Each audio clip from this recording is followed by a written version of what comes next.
స్వర్ణాంధ్ర 2047 అలాగనే స్వర్ణాంధ్ర కడప 2047 ఆ దిశగా కడప కాన్స్టిట్యున్సీలో ఎమ్మెల్యేగా పనిచేయబోతున్నాం.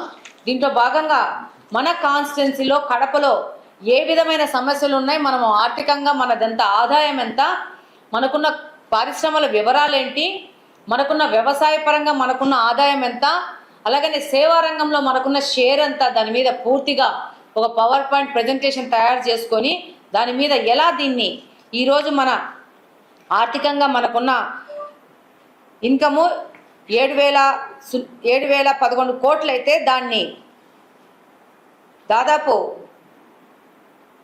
మనం ఎంత పెంచాలో ఎంతవరకు తీసుకుపోవాలంటే 2047 వచ్చేసరికి దాన్ని 3 లక్షల కోట్లకు తీసుకుపోవాలనే ఒక యాక్షన్ ప్లాన్తో ముందుకెళ్తున్నాము.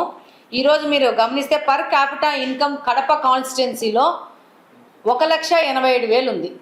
కానీ మీరు గమనిస్తే షాకింగ్ న్యూస్ ఏంటంటే పులివెందులు కూడా 3 లక్షలు ఉంది, కమలాపురం 2.5 లక్షలు ఉంది, జమ్మలమడుగు 3 లక్షలు ఉంది. ఈరోజు కడప కాన్స్టిట్యున్సీ యొక్క పర్ క్యాపిటా ఇన్కమ్ 1,87,000 ఉంది, అంటే చాలా తక్కువగా ఉంది. దీనికి కారణం ఏంటంటే మన ప్రాంతం చిన్న విస్తీర్ణంలో ఉండడం కారణము.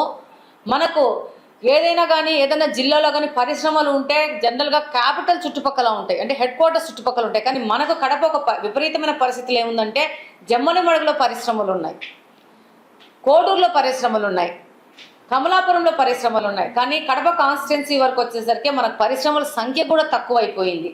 ప్లస్ సామాజిక పరంగా కూడా చూస్తే ఎప్పుడో ఏర్పడిపోయింది, కానీ కొన్ని రాజకీయ కారణాల దృష్ట్యా అయితే అభివృద్ధి అనేది శూన్యంగా ఉంది. ఎక్కువ జనసాంద్రత ఒకటే స్థలంలో ఉండడము, ఏరియా తక్కువ ఉండడము, వ్యవసాయంగా మనం ఆధారపడలేము.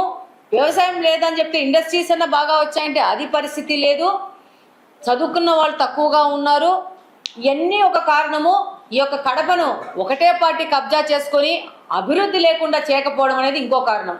సో వీటన్నిటినీ ఒక్కొక్క సెక్టార్ని మనము ఛేదించుకుంటూ వచ్చి ప్రజల్లో అవేర్నెస్ తీసుకుంటూ వచ్చి మన యొక్క సొసైటీలో మన మౌలిక వసతుల కల్పనలో కూడా మార్పులు తీసుకొని వచ్చి మనము ప్రతి ఒక్క విభాగంలో పనిచేస్తూ రావాల్సిన అవసరం ఉంది.